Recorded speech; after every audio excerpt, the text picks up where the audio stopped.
بسم الله الرحمن الرحيم نحمده ونصلي ونسلم على رسوله الكريم أما بعد فأعوذ بالله من الشيطان الرجيم بسم الله الرحمن الرحيم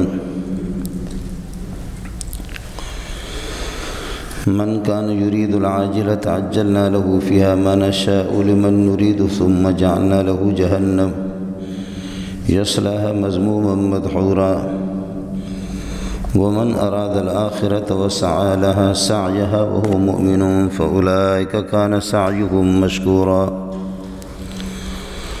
كلا نمد هؤلاء وهؤلاء من عطاء ربك وما كان عطاء ربك محظورا انظر كيف فضلنا بعضهم على بعض وللآخرة أكبر درجات وأكبر تفضيلا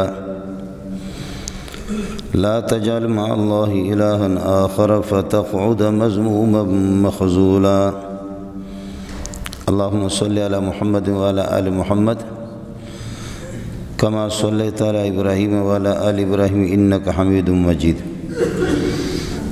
اللهم بارك على محمد وعلى آل محمد كما باركت على إبراهيم وعلى آل إبراهيم إنك حميد مجيد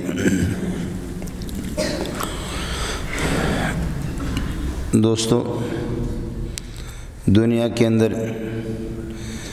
انسان کو اللہ پاک نے شریعت مطہرہ اور دین کا مکلف اور پابند بنا کر کے بھیجا ہے۔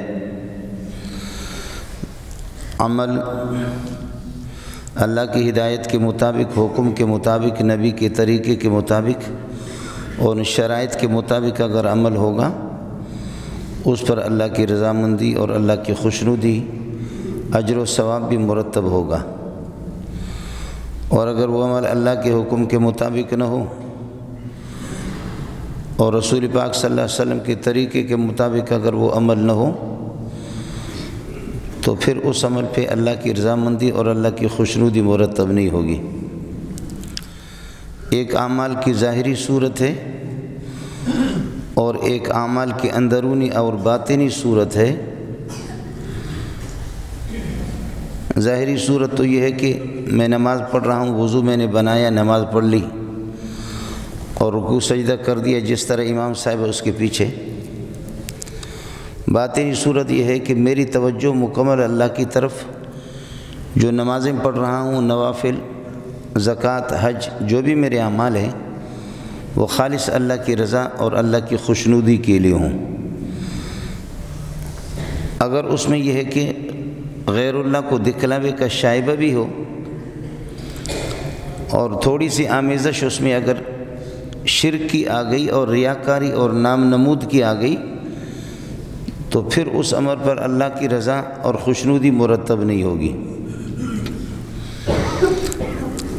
حضرت اقدس صلی اللہ علیہ وسلم کے زمانے میں جب مکے سے لوگوں نے ہجرت کیا مدینہ کی طرف، اور مکہ دار الحرب تھا، دار الاسلام نہیں تھا، دار الحرب تھا، اور کفار کی حکومت تھی اور سلطنت ان کی تھی، پاور ان کے پاس تھا۔ اسلام ابتدائی مراحل میں کمزور۔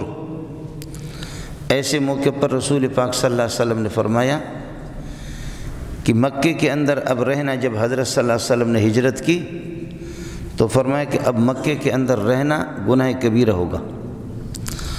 ظاہر ہے کہ جہاں پر کفار کا تسلط ہو اور کافر مسلط ہو تو وہاں آدمی اپنے دین پر آزادی کے ساتھ عمل نہیں کر سکتا۔ تو جو مسلمان یہاں رہیں گے وہ کیا کریں گے؟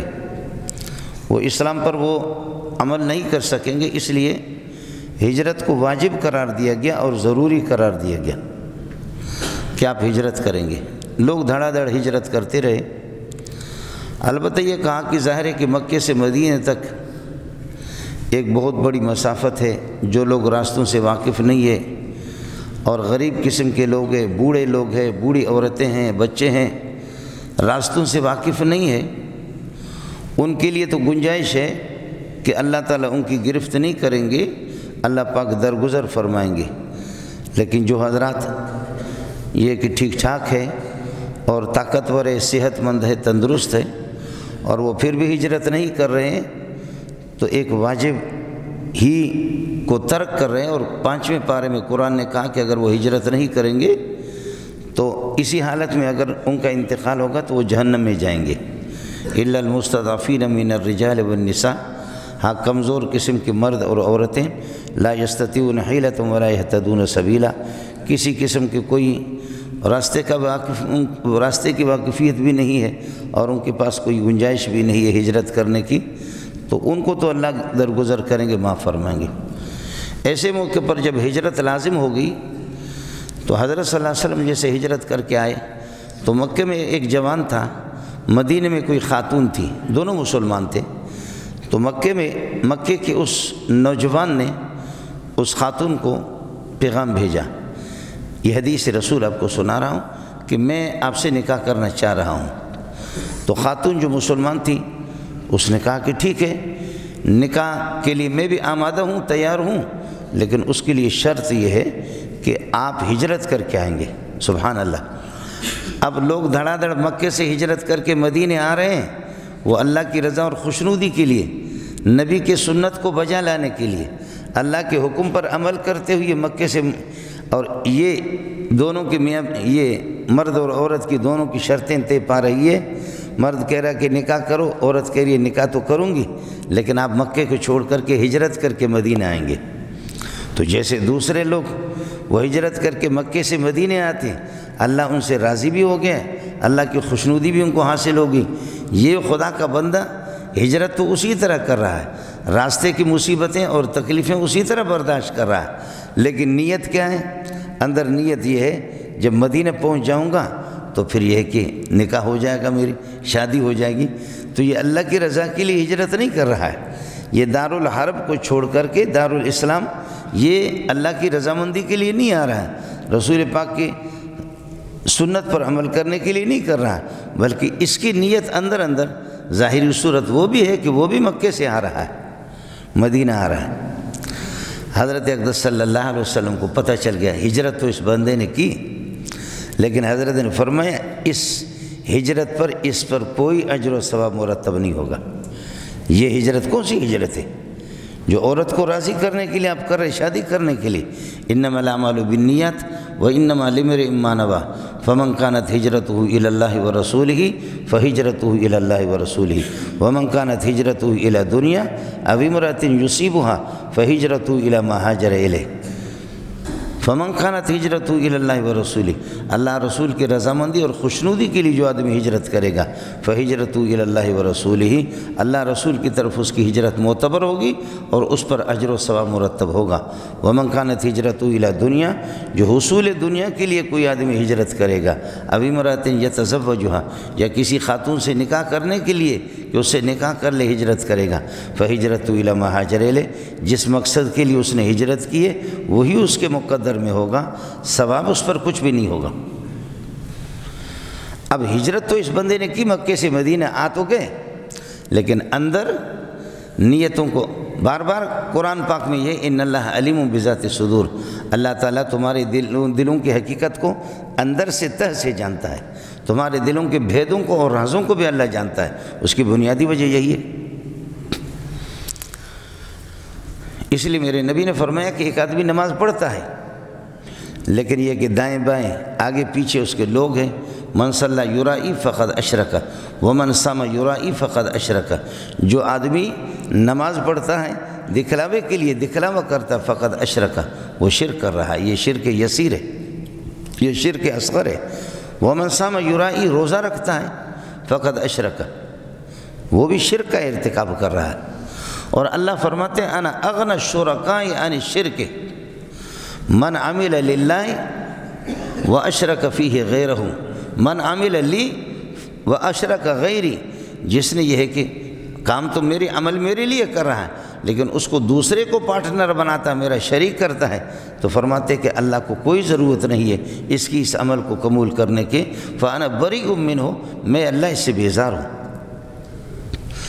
اور روایت میں یہ بھی آتا ہے کہ کون اس بات کو پسند کرے گا کہ اس کی حرم محترم میں بیوی میں اس کی بیوی کے اللہ کا بھلا کریے کہ جیسے وہ خود بیوی اس کی منکوحہ بھی ہے اور اس کے حرم محترمہ بھی ہے، اور اس بیوی میں کوئی دوسرا پارٹنر کون بنائے گا؟ پاکستان میں ایک کوشش تو ہو رہی ہے کہ عورتیں کہہ رہی ہے کہ جب 4 عورتوں کے لیے ایک شوہر ہو سکتا ہے تو ایک عورت کے لیے 4 شوہروں کی بھی اجازت دے دو، اس لیے کہ یہ ڈالڈا خور جو ہے نا، جو ڈالڈا کھاتے پیپسی، یہ شوہر ہماری خواہش پوری نہیں کرتے، اس لیے اب ایک سلسلہ ہے، کوشش ہو رہی ہے، آپ حضرات یہ کہ انتظار کر لے، ہو سکتا ہے کہ یہ کامیاب بھی ہو جائے۔ ایک کوشش تو ہو رہی ہے، باقاعدہ عورتوں نے اس کا احتجاج بھی کیا، یعنی وہ بغیرت قسم کی جن کا کوئی پتہ بھی نہیں ہے، جن کے حسب و نسب کا، بڑی کوشش ہو رہی ہے، اور عین ممکن ہے ہمارے سربراہان مملکت سے کہ وہ ان کی اس فریاد رسی کو قبول کر لے۔ عورتیں کہتی ہے کہ جب 4 عورتوں کے لیے ایک شوہر ہو سکتا ہے تو ہمیں بھی اجازت دی جائے کہ ایک خاتون اپنے لیے 2 یار، 3 یار، 4 یار، 5 یار، جتنا بھی منتخب کرے۔ یہ موجودہ زمانے کی حیا اور شرم میں آپ کو بتا رہا ہوں، لیکن ایک پرانی جو اصل غیرت مندوں کی بات آپ کو بتا رہا ہوں، حیا اور شرم والوں کی بات آپ کو بتا رہا ہوں، جن کے پاس عقل اور حیا بھی شرم ہے، ان کو مثال دے کر کے نبی پاک صلی اللہ علیہ وسلم نے سمجھایا، فرمایا کہ جیسے کوئی اپنی حرم محترمہ میں بیوی میں شرکت کو، پارٹنری کو قبول نہیں کرے گا، اسی طرح اللہ پاک کسی عمل میں شرکت کو اور پارٹنرشپ کو قبول نہیں کرتا۔ وَجَعَلُوا لِلَّهِ مِمَّا زَرَعَ مِنَ الْحَرْثِ وَالْأَنْعَامِ نَصِيبًا فَقَالُوا هَذَا لِلَّهِ بِزَعْمِهِمْ وَهَذَا لِشُرَكَائِنَا فَمَا كَانَ لِشُرَكَائِهِمْ فَلَا يَصِلُ إِلَى اللَّهِ وَمَا كَانَ لِلَّهِ فَهُوَ يَصِلُ إِلَى شُرَكَائِهِمْ سَاءَ مَا يَحْكُمُونَ۔ بتوں کو پوجتے ہیں، اور بتوں کے وہ جو درباری ہوتے ہیں، آپ نے دیکھا ہوگا ہمارے بزرگوں کے مزاروں پر گٹھے بیٹھے ہوئے درباری۔ حضرت مرحوم کی اللہ مغفرت فرمائیں، کلندر بابا کے مزار پہ آپ جائیں، داتا کے دربار پر جائیں، بڑے ایسے بیٹھے ہوئے، تو انہوں نے اپنے بتوں کے لیے بھی درباری مقرر کیا، اور فصل جب تیار ہو رہی ہے، گندم کی فصل تیار ہو گئی یا کوئی اور فصل تیار ہو گئی یا کھجوریں، تو اگر یہ ہے کہ 10 من گندم آ گئی اور 10 من یہ کہ کھجور آ گئی، 1 من انہوں نے اللہ کے لیے نکالا، 1 من اپنے بتوں کے لیے لیا، بنایا جی، اللہ کے لیے بھی اسے نکال رہے، یہ فقیروں کو ملے گا، اور اللہ آپ کا بھلا کریے کہ اپنے بتوں کے لیے، بت کیا کھائیں گے، وہ تو پتھر ہے، ان کو اس کی کیا ضرورت ہے، لیکن بتوں کی جو درباری ہے، وہ جو سنڈے بیٹھے ہوئے، یہ مزار والے اگر یہ زندہ ہوں اور آپ ان سے پتہ کریں، کلندر بابا سے اور داتا سے عبداللطیف شاہ عبداللطیف بھٹائی سے پتہ کرے کہ آپ اس مقام پر کیسے پہنچیں، اللہ نے یہ مرتبہ آپ کو کس طرح دیا، وہ خود آپ کو یہ بتائیں گے، ہم نے محمد کے جوتے سیدھے کیے۔ اگر یہ بزرگ ہستیاں اگر زندہ ہو جائیں اور ان سے آپ کی گفتگو ہو جائیں، چنانچہ قیامت کے دن یہ فریاد کر کے کہیں گے کہ فَكَفَى بِاللَّهِ شَهِيدًا بَيْنَنَا وَبَيْنَكُمْ إِن كُنَّا عَنْ عِبَادَتِكُمْ لَغَافِلِينَ، اللہ کی ذات گواہ ہے، ہم مظلوم ہیں، ہمارے پروردگار، ہماری ساری زندگیاں آپ کو خوش کرنے کے لیے کھپ گئیں، ہماری ساری زندگیاں آپ کو راضی کرنے کے لیے صرف ہو گئی، ہماری ساری زندگی محمد رسول اللہ کی سنت پر گزر گئی، ہم تو شرک کے سب سے بڑے مخالف تھے، ہم تو شرک کے دشمن تھے، شرک کی دشمنی کی وجہ سے اے اللہ آپ نے ہمیں یہ مقام دے دیا، ہم کیسے اس بات کو گوارا کریں کہ ہم لوگوں کو کہیں، اپنے مریدوں کو کہیں کہ ہمارے مرنے کے بعد تم آنا، ہمارے قبروں پر سجدہ بھی کرنا اور ہم سے اولاد بھی مانگنا۔ اللہ تیری ذات کو سب کچھ پتہ ہے، تو علیم بذات الصدور ہے، فَكَفَى بِاللَّهِ شَهِيدًا بَيْنَنَا وَبَيْنَكُمْ إِن كُنَّا عَنْ عِبَادَتِكُمْ لَغَافِلِينَ، ہم تمہاری عبادت سے غافل تھے اور ہم بیزار ہیں تمہارے شرک سے، ربا ان کو اٹھا کر کے گھسیٹ کر کے جہنم میں پھینکوں۔ اب یہ دیکھیں گے دھوبی کا کتا نہ گھر کا رہا نہ گھاٹ کا رہا، ہم اللہ کے بھی نہیں رہے، دنیا کی زندگی میں ان کو پوچھتے رہے، ان سے مددیں مانگتے رہے اور ان سے اولاد مانگتے رہے، ان سے اپنی حاجت مانگتے رہے، اور آج انہوں نے ہمیں اسی طرح چھوڑ دیا، وہ تو چھوڑیں گے تمہیں، انہوں نے تو تمہیں کبھی بھی نہیں کہا تھا کہ ہمارے مرنے کے بعد تم آ کر کے ہمیں پوچھنا۔ وقال الذين اتبعوا لو ان لنا كرة فنتبرأ منهم كما تبرؤوا منا۔ وقال الذين اتبعوا، مرید کہیں گے، لو ان لنا كرة فنتبرأ منهم كما تبرؤوا منا، اے اللہ دنیا اگر ہم واپس جائیں تو ان پیروں سے ہم اس طرح بیزار ہو جائیں جیسے کہ انہوں نے اس بے کسی میں ہم سے بیزار ہو گئے۔ پیر تم سے بے کسی میں بیزار تو ہو جائیں گے، پیر خود بھی سلم اللہم سلم اللہم سلم، قیامت کے ہولناکیوں کو دیکھ کر کے انبیاء بھی کہیں گے اللہم سلم سلم، ہر ایک کو پسینہ آ جائے گا۔ ان بزرگوں کو تم بدنام کرتے ہو، ان سے جا کر کے اولاد مانگتے ہو۔ میرے نبی نے حیادار اور شرم والے لوگوں کو مسئلہ مثال دے کر کے سمجھایا، فرمایا دنیا میں کوئی غیرت مند آدمی ہو، دنیا میں کوئی غیرت مند آدمی ہو، وہ اس بات کو کبھی بھی پسند نہیں کرے گا کہ میری بیوی میں میرا کوئی پارٹنر بنے۔ تو فرمایا کہ جب آپ نماز بھی پڑھتے ہیں اور آپ نماز میں ساتھ ساتھ اللہ بھی راضی ہو جائے اور لوگ بھی راضی ہو جائیں، بڑے لوگ بھی راضی ہو جائیں کہ بڑا صوفی ہے۔ ہمارے بلوچ اور پٹھان تو ہوتے ہیں سادہ قسم کے، لیکن یہ کہ نیت باندھ کر کے نماز پڑھ رہا ہے، لوگ دائیں بائیں بہت سے وہ نماز پڑھ رہا ہے۔ ایک آدمی نے کہا کہ دیکھو یہ بندہ بہت نیک ہے، اس کو ہمیشہ ہم نماز پڑھتے ہوئے دیکھ رہے۔ سن لیا اس نے۔ دوسرے نے کہا یہ بندہ بہت نیک ہے، ہم نے اس کو بہت نماز پڑھتے ہوئے دیکھا ہے، یہ بہت نیک ہے۔ تیسرے نے کہا یہ بندہ بہت نیک ہے، ماشاءاللہ یہ نماز میں پڑھتا ہے۔ اس نے نماز میں کہا میرا صرف نماز نہیں بلکہ میرا روزہ بھی ہے۔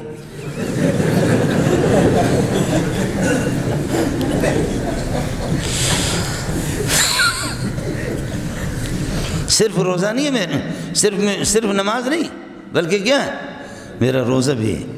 پھٹ گیا، برداشت نہ ہو سکی، پھٹ گیا غریب اور برداشت بھی نہ ہو سکی، صرف میں نماز نہیں پڑھ رہا بلکہ میرا روزہ ہے۔ کیا نبی پاک صلی اللہ علیہ وسلم کے شاگرد ویسے کمال کے شاگرد تھے۔ حضرت علی نے فرمایا کہ ریاکار آدمی، نام نمود والا آدمی، ریاکار آدمی اور نام نمود والا آدمی، اس کی پہچان یہ ہے مسجد میں جب آئے گا عوام کے سامنے اس کی نماز بڑی اچھی ہوگی، اور کبھی اگر مسجد سے نماز رہ گئی اس کی گھر میں تو ہلڑے پنل، سنی میں کہتے ہیں ہلڑے پنل ہل، یہ اس کی نماز ہوگی۔ ریاکار کی نشانی یہی ہے کہ مسجد میں اور عوام کے سامنے تو نماز اس کی بڑی خشوع خضوع والی ہوگی۔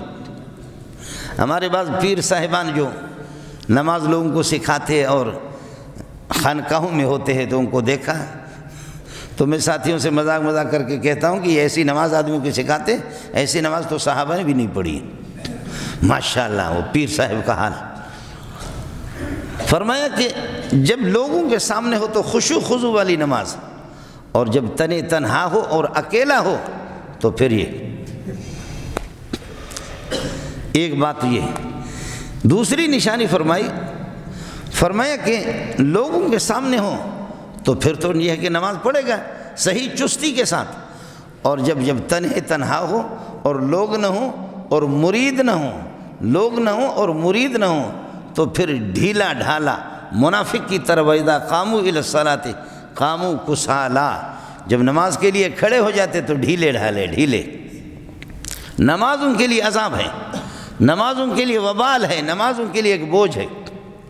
یہ دوسری بات۔ تیسری بات فرمایا کہ ریاکار اور نام نمود والے کی پہچان یہ ہے، ریاکار جو ریاکاری کرتا ہے اور نام نمود، اس کی پہچان یہ ہے اگر اس کی تعریف کرو گے تو پھر عمل کے اندر چستی دکھائے گا اور دوڑے گا اعمال کے اندر، اور جب لوگ اس کی تعریف نہیں کریں گے تو پھر یہ ہے کہ وہ کمزور پڑے گا اور اعمال کو ترک کرے گا۔ اللہ والے ایسے نہیں ہوں گے، اللہ والوں کے لیے سردی گرمی تنہا ہوں یا لوگ ہوں، لوگ کچھ کہیں کوئی فرق نہیں پڑے گا۔ اللہ والے جو ہوں گے جو اللہ کی رضا اور خوشنودی کے لیے، وہ کوئی فرق نہیں پڑے گا۔ میرے بھائی تھے جامع فاروقیہ میں مدرس تھے، میں خود بھی محتاج ہوں، جو میرے ہاتھ میں ہے اللہ اس کے صدقے میں اور آپ حضرات کی وجہ سے مولوی کی بھی مغفرت فرمائے۔ یہ مولوی بھی دنیا کا چور ہے، آج کا مولوی بھی وہ بگڑا ہوا ہے، اس کی رٹی ہوئی تقریر ہوتی ہے، لیکن بعض لوگ اللہ والے ہوتے ہیں۔ بھائی تھے میرے، مدرس تھے جامعہ فاروقیہ میں، مجھ سے 3-4 سال پہلے فارغ ہو گئے اور بڑے اچھے اساتذہ۔ میں 30 سال جامعہ فاروقیہ میں رہ چکا ہوں۔ 30 سال انسان کی ایک زندگی ہے۔ 7-8 سال میں نے پڑھا، باقی پڑھایا، پھر اس کے بعد آپ کے پاس ادھر آیا ہوں۔ اور نئی جیسے میری داڑھی آ گئی تو میں امام لگ گیا جامعہ فاروقیہ کا۔ اب ظاہر ہے کہ جامعہ فاروقیہ پاکستان کے تمام مدارس کا جو صدر ہے مولانا سلیم اللہ خان رحمۃ اللہ علیہ، وہی تھے صدر۔ ان کو 27-28 سال میں نے نماز پڑھائی۔ اب ہوا کیا کہ جب ہم سفر میں نکلے یہاں سے، خزدار جا رہے تو ہماری گاڑیاں جا کر کے لسبیلے پہ رکتی ہے، ظہر کے ٹائم پہ رکتی ہے، پھر وہ لوگ کھانا کھاتے، ظہر کی نماز پڑھتے۔ بلوچستان کی گاڑیوں میں یہ خوبی ہے، ڈرائیور خود نماز پڑھے یا نہ پڑھے لیکن رکتے ہیں۔ وہ پنجاب دے وچ تے گلی نہیں ہے جی، اور سندھی مانو ہن کی ضرورت، ان شے جی ضرورت بھی کونے۔ سندھ میں گاڑیاں رک جائیں نمازوں کے لیے، پنجاب میں رک جائیں نہیں، یہ نہیں ہے۔ یہ گناہگار خیبر پختون والے اور بلوچستان والے ہیں۔ ڈرائیور خود نماز پڑھے یا نہ پڑھے لیکن وہ رکے گا، نمازوں کے اوقات میں وہ رک جائے گا، بہت بڑی بات ہے۔ اور اب تک بھی ماشاءاللہ یہ اچھی بات ہے کہ بلوچستان میں وہ خیبر پختون میں اگر کوئی خاتون آ جاتی ہے گاڑی میں، اگر جگہ نہ ہو تو مرد اٹھیں گے اس کو جگہ دیں گے۔ مردوں کی سیٹیں الگ اور عورتوں کے خواتین کی سیٹ حتی الامکان کوشش۔ ہاں اگر اپنا شوہر بیٹھا ہوا ساتھ اور بھائی بیٹھا ہو پھر تو ایک الگ مسئلہ ہے، ورنہ عام خاتون کو عام آدمی کے ساتھ نہیں بیٹھائیں۔ بات میں عرض کر رہا تھا کہ جب ہماری گاڑی رکی تو ظاہر ہے کہ میں یہاں شیخ الحدیث مولانا سلیم اللہ خان رحمۃ اللہ علیہ کو نماز پڑھاتا، وہ نمازی الگ، اور یہاں اگر یہ ہے کہ رکوع میں کچھ جلدی کی یا سجدے میں جیسے جلدی کی یا تشہد میں جلدی کیا تو حضرت جی بلاتے تھے، بلا کر کے کہتے تمہیں شرم نہیں آتی؟ میں تو 3 مرتبہ 5 مرتبہ سبحان ربی العظیم سبحان ربی العلیٰ پڑھ نہیں سکا، تو پہلے سے سمع اللہ لمن حمدہ یا سجدے میں اللہ اکبر، کچھ تو شرم کرو۔ تو یہاں تھوڑی حضرت کی رعایت کرنی پڑتی تھی۔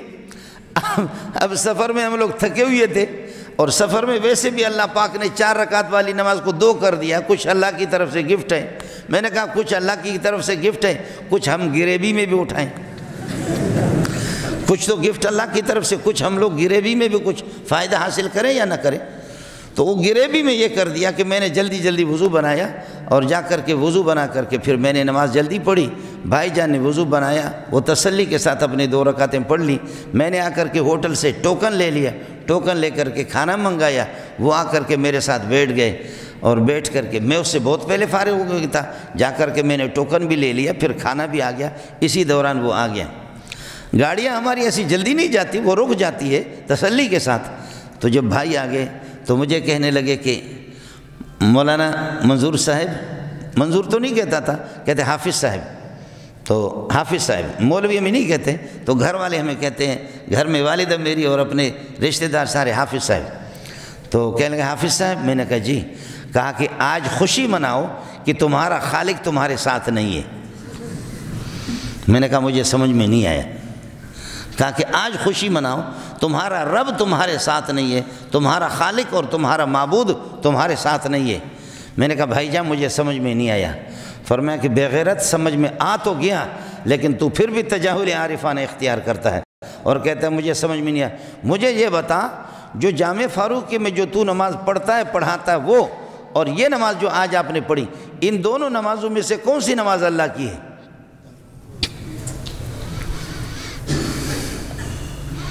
بڑے لوگ تھے، اور بڑے لوگوں کی باتیں بڑی بھی ہوتی ہیں۔ کہنے لگے کہ جامع فاروقی میں جو نماز پڑھاتے ہو وہ، اور یہ جو نماز جو آپ نے پڑھی ہے، ان میں سے یہ ہے کہ کون سی نماز اللہ کی ہے؟ میں نے کہا دونوں اللہ کی۔ کہتے ہیں نہیں، دونوں اللہ کی نہیں ہے۔ اللہ کی نماز یہ تھی جو آج میں نے دیکھ لی ہے، یہ لنگڑی لوڑی نماز آپ نے پڑھی، نماز یہ اللہ کی نماز یہ تھی، اور وہ جو آپ نے نماز پڑھتے پڑھاتے ہو جامع فاروقی میں، وہ شیخ الحدیث سلیم اللہ کی نماز ہے۔ اگر اللہ کی نماز آپ کہتے وہ بھی اللہ کی نماز، یہ بھی اللہ کی نماز، اگر اللہ کی نماز ہوتے تو آج کی نماز میں بھی وہ خشوع خضوع اور وہ اعتدال اور وہ تعدیل ارکان ہوتا جو ان نمازوں میں تم کرتے ہو. تمہیں شرم آنی چاہیے. میں نے کہا بھائی جان جلدی تھی. کہا جلدی کیوں؟ کون سی جلدی تھی؟ تو میں بھی تو ابھی آیا ہوں، اسی طرح میں نماز پڑھ کر کے آیا. کون سی جلدی تھی؟ کیا گاڑی مجھ سے چلی گئی اور تو یہ کہ ہو گیا سلسلہ؟ حضرت علی رضی اللہ تعالیٰ نے فرمایا کہ ریاکار اور نام نمود والا آدمی، ریاکار اور نام نمود والا آدمی، اس کی پہچان یہ ہے جب مسجد میں نماز پڑھے، مریدوں کے ساتھ نماز پڑھے اور دوستوں کے سامنے نماز پڑھے، پھر تو بڑی اچھی تعدیل خشوع خوبصورت نماز پڑھے گا. اور یہ ہے کہ جب اکیلا ہو، تنے تنہا ہو، تو پھر میں نے عرض کیا ہل لڑے پنل ہل یہ. اور جب لوگوں کے سامنے نماز پڑھے تو بڑی چستی کے ساتھ پڑھے، اور جب تنہے تنہا ہو تو ڈھیلا ڈھالا، سر ایک طرف ہے ہاتھ دوسرے طرف ہے، الا بلا برگردن ملا. اور فرمایا کہ جب یہ ریاکار کی نشانیاں ہیں، جب لوگ اس کی تعریفیں کریں تو وہ چستی دکھائے اور وہ اعمال کے اندر قدم بڑھائے اور اعمال میں پوری رغبت اس کی ہو. لیکن یہ ہے کہ جب لوگ اس کی تعریف نہ کریں تو پھر ان کی نمازوں میں وہ روح نہ ہو اور وہ پاور اس کی نماز میں نہ ہو، وہ خشوع خضوع بھی نہ ہو، اس کی زکوٰۃ میں، حج میں، دیگر اعمال صالحہ. چونکہ لوگ اس کی مدح سرائی نہیں کر رہے، لوگ اس کی تعریف نہیں کر رہے. حضرت سعد رضی اللہ تعالیٰ عنہ کو کوفہ میں حضرت عمر نے بھیجا کہ میرے طرف سے گورنر بن کر کے جاؤ. اس زمانے کے جو گورنر ہوتے تھے، وزیر اعلیٰ ہوتے تھے، تو وہ ملک کے گورنر بھی ہوتے تھے، مسجد کے امام خطیب بھی وہ ہوتے تھے. اور آج ہماری مولوی کو گولی لگی، آج تبلیغی راستے سے بھٹک گیا، ملا بھی کہتا ہے کہ سیاست سے ہمارا کیا کام ہے. ڈوب مرنا چاہیے. تم اندھے ہو، تم نے قرآن اور حدیث دیکھی نہیں ہے. اللہ کی قسم سیاست علماء کا کام ہے. نبی وقت کا خلیفہ بھی ہوتا ہے، سلطان اور بادشاہ بھی ہوتا ہے، اور نبی امت کا مقتدی خطیب بھی ہوتا ہے، امام بھی ہوتا ہے. اور نبی کا خلیفہ ابو بکر، وہ خلیفہ بھی ہے، وہ سلطان بھی ہے، اور وہ امام و خطیب بھی ہے. نبی کا خلیفہ عمر، وہ سلطان اور بادشاہ بھی ہے، وہ امام اور خطیب بھی ہے. یہی حال ہے عثمان کا، یہی حال ہے حضرت علی کا، یہی حال ہے حضرت معاویہ کا. اور اس میں یہی ہے، میں ان تفصیلات میں جاؤں گا، وقت لگے گا. اس انگریز نے سب سے پہلے یہ کمال کیا، کمال ہے اس انگریز کا. اس نے کچھ مولویوں کو پیسے دے کر کے خوب ایئر کنڈیشن راحتوں میں ان کو کہا تم اپنی جگہ پر بیٹھ جاؤ، اللہ اللہ کرو، اور یہ حکومت کی ان جھنجھٹوں میں آپ کو جانا. وہاں بے شرم قسم کے لوگ، بے دین، جن کو کلمہ بھی نہ آ جائے، ان کو بھیجو تو ماؤں کی غیرت کا کیا ہوگا، ماؤں کی عزت کا کیا ہوگا، بے کس بے سہارا لوگوں کا معاملہ کیا ہوگا. جو اس قسم کے بے دین قرآن و سنت کے دشمن لوگوں کو بھیجتے، جو خدا کے دشمن ہیں. حضرت عمر جب اپنے گورنروں کو بھیجتا تھا، واہ عمر واہ، پتہ کرتا تو چوری چھپکے سے کہ جس کو میں نے گورنر بنا کر کے بھیجا اس کی نمازوں کا کیا حال ہے، اس کی تقویٰ اور طہارت کا کیا ہے. اور لکھتا تھا گورنروں کو، ان من اہم امورکم الصلاۃ، تمہارے امور میں سب سے اہم چیز نماز ہے. جو نماز کو بجا لائے گا، خدا کے ساتھ غداری نہیں، نماز اللہ کا حق ہے. جو اللہ کے ساتھ غداری نہیں کرے گا وہ مخلوق کے ساتھ بھی غداری نہیں کرے گا. جو اللہ کو چیلنج کرتا ہے اور اللہ کی دین کا باغی نبی کی سنتوں کو ذبح کرتا ہے، وہ کتے کا بچہ کیا لوگوں کا لحاظ کرے گا.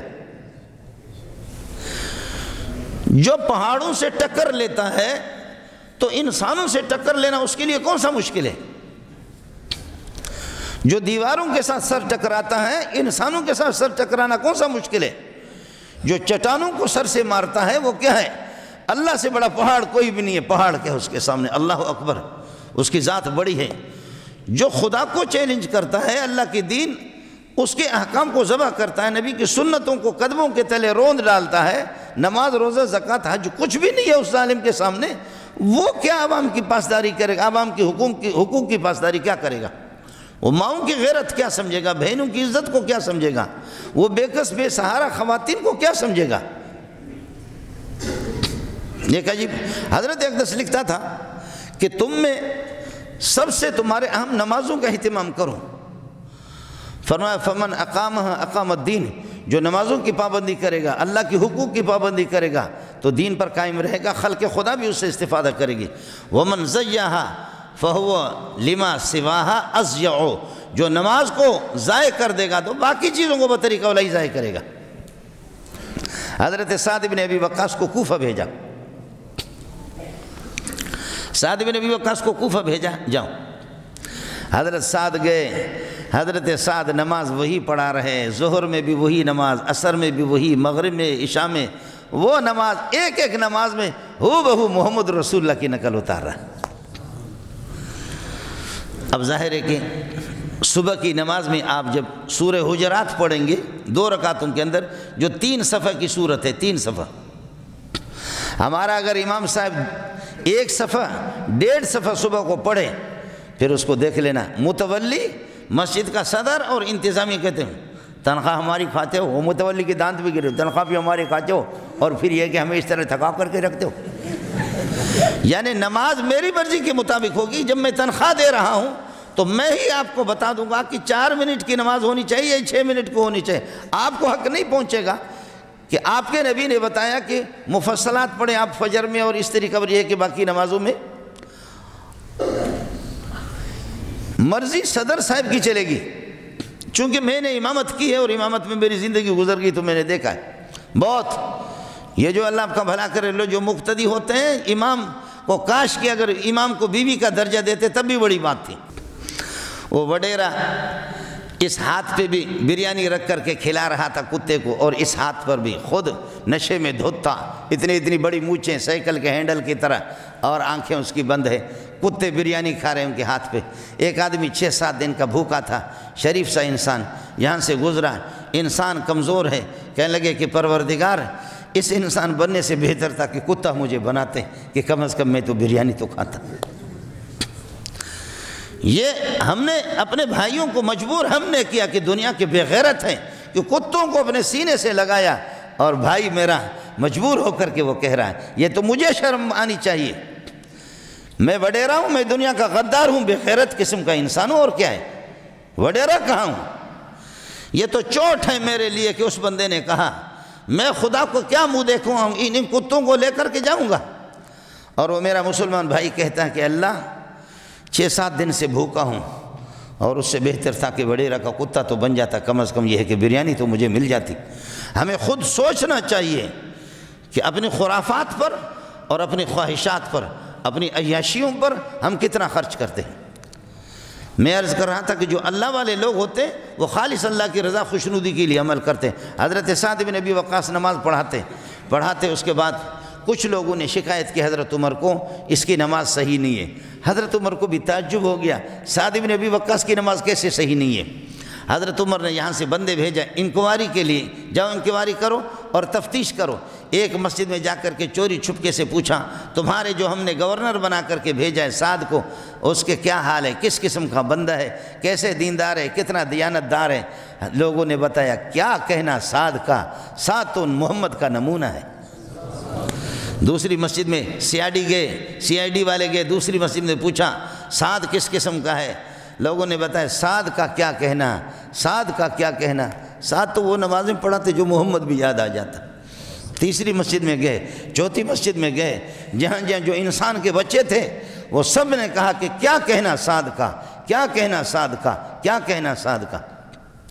ایک مسجد میں گئے، کہنے لگے سعد کے بارے میں کیا رائے ہے؟ سب نے کہا ٹھیک۔ ایک بوڑھا اٹھا، کہنے لگے ہمیں تو کسی کی شکایت کرنے کی تو ضرورت نہیں ہے، لیکن آپ نے چونکہ بات کی ہے تو میں بات آپ کو بتاتا ہوں، نہ غزوے میں جاتا ہے، نہ جہادوں میں جاتا ہے، نہ فیصلے صحیح کرتا ہے، نہ نماز صحیح پڑھاتا ہے۔ یہ بعض اس قسم کے شیطان ہوتے ہیں دنیا میں۔ دنیا پوری کہہ رہی ہے کہ سعد کی نماز محمد کی نماز ہے۔ بوڑھے نے حضرت سعد کے ہاتھ اٹھے، پتہ چل گیا۔ سعد نے کہا اللہ اس بوڑھے کو مارنا نہیں، اللہ اس بوڑھے کو مارنا نہیں، اس کو موت نہیں دینا، اللہ اس کو اور طویل عمر کرو اور ایسا ذلیل کرو کہ خلق خدا اس کو دیکھ لے۔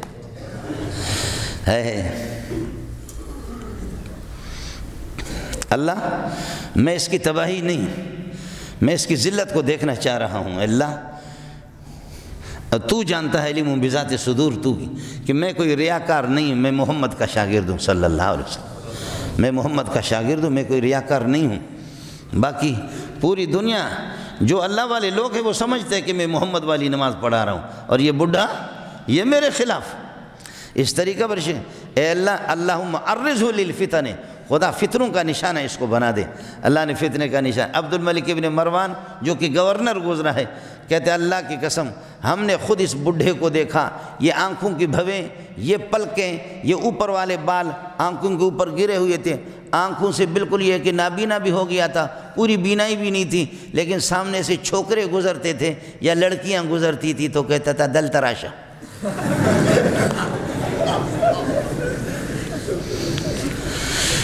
اس بے غیرتی میں جو 100 سال گزرے پھر بھی اس قسم کا منحوس بدکار اور لڑکیوں کے قریب ہو گیا تو ادھر دا سنگ نرم دیکھا اور لڑکوں کو بھی ہاتھ لگائے۔ اس سے بڑی بے غیرتی، اس سے بڑی بدنامی، اس سے بڑی رسوائی کائنات کے اندر ہو سکتی ہے؟ اللہ میری توبہ سب کو، اللہ ہماری توبہ، اللہ ہماری توبہ، اللہ ہماری توبہ۔ نبی کے ساتھ جو سر ٹکرائے گا، نبی کے شاگردوں کے ساتھ ٹکرائے گا۔ حضرت عمر نے بلایا، عمر کو پتہ تھا کہ یہ ایک دو جھوٹے قسم کے بڈھے نکلے اور یہ واقعتاً پوری دنیا اس کی تعریف کرے۔ حضرت عمر نے بلایا تو ان کی نفسیات پہ بھی کوئی فرق نہیں پڑا۔ بلایا حضرت عمر نے فرمایا کہ سعد آپ کے بارے میں لوگ قد شکاک الناس فی کل شیء حتی فی الصلاۃ، فی کل شیء فی الصلاۃ، نماز میں لوگ تیری شکایت کر رہے ہیں۔ حضرت سعد نے فرمایا واللہ لا آلو مقتدیت بہ رسول اللہ صلی اللہ علیہ وسلم، خدا کی قسم میں کمی نہیں کروں گا، جو محمد رسول اللہ کی جو نماز ہے اس میں کسی قسم کی کمی نہیں کروں گا۔ میں نے نبی کو دیکھا ہے نماز کی پہلی رکعتوں کو طویل کرتا ہے، سورہ فاتحہ کے ساتھ سورت ملاتا ہے، پھر فجر کی نوعیت الگ ہوتی ہے، ظہر کی الگ ہے، عصر کی الگ ہے، مغرب کی الگ ہے، میں اسی طرح محمد والی نماز پڑھاتا ہوں، میں اس میں کوئی کمی نہیں کرتا۔ باقی کوئی شکایت کرے کرنے دو، اور آپ بھی اگر ناراض ہوں یا خوش ہو اس سے کوئی فرق نہیں پڑے گا، خدا کی قسم میں محمد کے طریقے کو چھوڑوں گا نہیں۔ واہ واہ۔ حضرت عمر نے فرمایا ذاک ظن بک یا سعد، سعد آپ کے بارے میں مجھے بھی یہی توقع تھی، سعد میں بھی تیرے بارے میں اسی قسم کی توقع رکھتا تھا۔ اور ہمارے بلوچ لوگ، فارسی لوگ کہتے ہیں کہ انکار از تمہیں آید وہ مردان چنی کند، واہ تیرے جیسے مرد لوگ یہ کام کرتے۔ اس نے کہا کوئی فرق نہیں پڑے گا، کوئی ہو کوئی مقتدی راضی ہو کوئی بڈھا، لیکن بڈھے کا حشر بھی دیکھ لینا۔ تو بڈھے کا حشر تو میں نے آپ کو بتایا، 100 سال بھی ہو گئے، 150 سال ہو گئے، لیکن پھر بھی چھوکرا باز کہتا ہے کہ دل تراشا۔ اس سے بڑی بے غیرتی، اس سے بڑی رسوائی کیا اور کیا ہو سکتی ہے؟ یہ آپ کو بخاری شریف سنا رہا ہوں اور نسائی شریف جو قرآن پاک کے بعد سب سے زیادہ صحیح کتاب ہے۔ حضرت علی نے فرمایا، میں نے عرض کیا کہ ریاکار کی پہچان یہی ہے، اللہ والے جو عمل کرتے ہیں اللہ کی رضا اور خوشنودی کے لیے اخلاص کے ساتھ کرتے ہیں، ان کی کوشش ہوتی ہے۔ حضرت شقیق البلخی رحمۃ اللہ علیہ فرماتے ہیں انسان جس طرح اپنے گناہوں کو چھپاتا ہے، کسی کے سامنے ظاہر نہیں کرتا، اللہ والے لوگ اپنے نیکیوں کی تشہیر بھی نہیں کرتے، اللہ والے اپنے نیکیوں کو بھی چھپاتے ہیں۔ بعض ہمارے بزرگوں کو پتہ چلتا کہ لوگ مجھے کہتے کہ بڑا پیر ہے، وڈو پیرا بابا، تو جب ان کو پتہ چلتا کہ وڈو پیرا تو وہ اپنے علاقے کو چھوڑ کر کے جنگلوں میں بھاگ جاتے تھے، اور بڑا کہتا غٹ مولا دے، غٹ بزرگ دا، غٹ بزرگ، بہت بڑا بزرگ۔ جب پتہ چلتا تھا کہ غٹ بزرگ ہے تو وہ بھاگ جاتے تھے کہ لوگ اب ہمیں اڑائیں گے اور ہمارے جو نیکیاں ہیں ان نیکیوں کو لوگ ضائع کریں گے۔ حضرت ابو ہریرہ رضی اللہ تعالیٰ عنہ کی روایت سنا رہا ہوں۔ حضرت شفیع صالح فرماتے ہیں کہ میں ابو ہریرہ کے پاس گیا، میں نے کہا یار ابو ہریرہ نبی کے شاگرد ہوں، اور یہ ہے کہ کوئی ایسی حدیث سناؤ کہ جہاں آپ اور محمد تنے تنہا ہوں، خاص قسم کی حدیث سناؤ۔ نبی کے ہزاروں یہ ہے کہ ارشادات ہے اور گلدستے ہیں، کوئی ایک گلدستہ۔ ابو ہریرہ نے فرمایا کہ بیٹھو آپ کو ایسی حدیث سناؤں گا جو آپ نے پہلے سنی۔ کہنے لگے کہ پھر ابو بکر رونے لگے، حضرت ابو ہریرہ رونے لگے، رو رو کر کے بے ہوشی سی طاری ہو گئے۔ پھر تھوڑی دیر کے بعد کہنے لگے کہ آ جاؤ میرے قریب آ جاؤ، حدیث سناتا ہوں۔ پھر شروع کیا، پھر رونے لگے، پھر شروع کیا، پھر رونے لگے۔ وہ حدیث بھی آپ کو سناتا ہوں، آپ ہمارے لیے بھی دعا فرمائیں۔ فرمایا کہ میرے نبی نے فرمایا کہ 3 قسم کے افراد کو اللہ کے سامنے لایا جائے گا۔ مولوی صاحب کو، قاری صاحب کو بھی لایا جائے گا، اور یہ کہ مجاہد کو بھی لایا جائے گا، سخی کو بھی لایا جائے گا۔ مولوی صاحب سے پوچھا جائے گا، مولوی صاحب، قاری صاحب بتا آپ نے یہ کہ کس لیے علم حاصل کیا، کس لیے قرآن پڑھا، کس لیے تجوید پڑھی؟ تو کہے گا پروردگار خالق صاحب کی رضامندی اور خوشنودی کے لیے میں نے پڑھ لیا۔ اللہ فرمائیں گے نہیں نہیں نہیں، مجھے پتہ ہے، میں دلوں کے رازوں کو جانتا ہوں، تو نے اس لیے علم پڑھا تاکہ لوگ کہیں کہ غٹ مولا دے، لوگ کہیں گے غٹ قاری دا، لوگ مجھے کہیں گے، لوگ کہیں کہ بہت بڑا حافظ ہے، بہت بڑا ماہر قسم کا قاری ہے۔ تو لوگوں کی خوشنودی کے لیے آج جنت ان سے لو جن کو دنیا میں راضی کرنے کی خوشی کی، ان سے جنت جا کر کے لے لو، میرے رب کے پاس تمہارے لیے سوائے جہنم کے کوئی بھی نہیں۔ فرمایا اس کو گھسیٹ کر کے جہنم میں پھینکا جائے گا۔ ابو ہریرہ فریاد کر کے رونے لگے۔ اور دوسرا فرمایا کہ سخی کو لایا جائے گا، بتا دے کہ آپ نے اتنے پیسے دائیں بائیں آگے پیچھے غریب اپنے پرایا سب پر آپ بہاتے رہے سیلاب کی طرح، پیسے کس لیے؟ اے اللہ آپ کو راضی کرنے کے لیے۔ فرمایا میں تیرے دل کی تہ سے بھی واقف ہوں، تو اس لیے کہ آپ نے یہ کیا، مجھے معلوم ہے کہ لوگ آپ کو سخی کہیں، لوگ آپ کو جواد کہہ دیں، ان کی رضا جن کی خوشنودی کے لیے آپ نے سخاوت کی، آج جا ان سے جنت لے لے، میرے پاس کوئی جنت نہیں، اٹھاؤ اس کو جہنم میں پھینک۔ اور تیسرے مجاہد کو کہا جائے گا، لاؤ مجاہد صاحب آپ نے بہت قتل و قتال کیے، بہت جہاد کیے، بہت سے لوگوں کو مارا، غازی بن گئے، پھر شہید ہو گئے، کیوں؟ فرمایا پروردگار تیری رضامندی اور خوشنودی کے لیے۔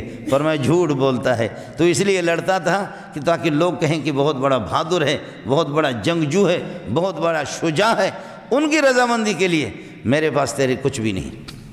اس لیے میرے بھائی گزارش یہ تھی، عمل چھوٹا بھی ہو لیکن اللہ کی رضا اور خوشنودی کے لیے ہو، اللہ کی رضا خوشنودی کے لیے۔ اللہ آپ کے عمل میں بھی برکت عطا فرمائیں گے، آپ کی زندگی میں برکت عطا فرمائیں گے، آپ کے اعمال کے اندر برکت، آپ کے رزق میں بھی برکت، آپ کے اولاد کے اندر بھی برکت۔ عمل جتنا بھی بڑا ہو اپنے آپ کو تھکا تھکا کر کے رکھ دو، لیکن اس میں تھوڑی سی ریاکاری آگے۔ میں آپ کو کہہ رہا ہوں لیکن اتنا بڑا مجمع ہے، یہ مجمع اس نالائق کے لیے بھی دعا کرے۔ سب سے بڑا مجرم ملا ہے، سب سے بڑا مجرم خطیب ہے، سب سے بڑا مجرم مولانا رومی کہتا ہے کہ مولوی اگر ٹھیک ہو جائے نا تو پوری دنیا ٹھیک ہو جائے۔ مولوی اگر ٹھیک ہو جائے نا، مولوی کا اپنا سینہ اگر جلا ہوا، چوں از دل خیزت بر دل ریزت، جب مولوی کا سینہ جلا ہوا ہوگا نا، مولوی کے سینے سے جب بات اٹھے گی تو پھر لوگوں کے سینے پر جا کر کے اسٹاپ کرے گی، سینے کے علاوہ پہلے وہ بات رکے گی نہیں۔ ملا خود محتاج ہے، ہم خود محتاج ہیں، ہمارے اندر ریاکاری آ گئے۔ اللہ تعالیٰ آپ حضرات اتنی بڑی جماعت ہے، ان طلباء کو اتنے جو پڑھاتے ہیں، خدا ان میں سے کسی کی جوتیوں کی برکت میں، جوتیوں کے صدقے میں اللہ تعالیٰ ملا کی بھی مغفرت کر دے۔ ہم سب کے سب محتاج ہیں۔ صحابہ کا مجمع بیٹھا ہوا تھا، تابعین کا، اور ایک صحابی حضرت ابو امامہ ادھر فاصلے پر تھا، تو یہ امام احمد رحمۃ اللہ نے روایت نقل کی، کسی نے کہا کہ من سرہ ان ینظر الی حاج من الحجاج فلینظر الی ابی امامہ، اگر کوئی کسی حاجی کو دیکھنا چاہے تو ابو امامہ کو جا کر کے دیکھ لے۔ تو سب نے کہا ہم بھی تو حاجی ہے، یہ ابو امامہ ادھر ہے نہیں، ادھر دور ہے، تم کہتے ہو ابو امامہ حاجی ہے، ہم سب کے سب حاجی ہیں۔ فرمایا کہ نہیں نہیں، تم حاجی نہیں ہو، تم اپنے آپ کو سمجھتے ہو کہ حاجی ہو، بتاتے بھی حاجی ہو، تم حاجی نہیں ہو۔ اس فقیر کو پتہ ہی نہیں ہے، اس لیے وہ حاجی حاجی۔ وہ جو کچھ کا عمل کرتا ہے وہ نبی کا شاگرد ہے، جو کچھ عمل کرتا ہے، اس لیے آپ کی ریاکاری تو پکڑی جاتی ہے، آپ حضرات کی ریاکاری پکڑی جاتی ہے۔ آپ اگر حج کریں کہ اس دفعہ بڑی تکلیف تھی، یہ تھا یہ تھا، تو مولوی کہے گا تم تو ریاکاری دکھلاوے کر رہے ہو، تم نے اللہ کی رضا کے لیے کیا، تمہارا حج خراب ہو گیا۔ آپ تو پکڑے جائیں گے، لیکن مولوی پکڑا نہیں جاتا، ظالم مولوی پکڑا نہیں جاتا۔ مولوی اتنا تیز ہوتا ہے کہ اگر دو مہمان آتے کہتے بیٹا اس تھرماس میں چائے لے کر کے آ جاؤ جو ہم سعودیہ سے لے کر آئے تھے، بیٹا اس تھرماس میں چائے لے کر کے آ جاؤ جو ہم سعودیہ سے لے کر آیا تھا۔ الو کا پٹا سعودیہ سے لے کر آیا تھا، تو سعودیہ گیا تھا تو پاپڑے بیچنے کے لیے نہیں گیا تھا، حج کے لیے گیا تھا، اور جو حج کرتا ہے تو وہ حاجی ہوتا ہے۔ تو مرا حاجی بگو من تورا حاجی بگو، تو حاجی تو ہو گیا۔ لیکن مولوی تہ درتا واسطہ در واسطہ کے بعد اس کی مکاری کو آدمی پکڑ نہیں سکے گا۔ سارے مولویوں کو نہیں کہہ رہا ہوں کہ کچھ، اس لیے ملا اگر ٹھیک ہو جائے، میں بھی محتاج ہوں، آپ بھی محتاج ہیں۔ انا اغنى الشرکاء عن الشرک، میں شریک پارٹنر بنانے والوں کے شرک سے بیزار ہوں۔ جو کوئی عمل کرے، من عمل جو عمل من عمل عملا واشرک فیہ غیری، جو کوئی عمل کرے اور اس میں غیر کو پارٹنر بنائے، فانا بریء منہ، میں اللہ بیزار ہوں، مجھے اس عمل کی کوئی ضرورت نہیں ہے۔ اللہ ہمارے اعمال کو، ہماری چھوٹی موٹی نیکیوں کو اور ہماری عبادتوں کو، ریاضتوں کو اپنی بارگاہ میں قبول فرمائیں۔ اللہ تعالی ہمیں ریاکاری سے بچائیں، اخلاص کی دولت اور اخلاص کی سعادت ہمیں نصیب فرمائیں۔ صحابہ کرام رضوان اللہ تعالی عنہ اجمعین کے نقش قدم پر چلائیں۔ اللہ آپ کا حامی ہو، اللہ آپ کا ناصر ہو، اللہ آپ حضرات کی عبادات کو، ریاضتوں کو، آپ کے تمام اعمال کو شرک سے، ریاکاری سے اللہ بچائیں، اپنی بارگاہ میں قبول فرمائیں۔ وآخر دعوانا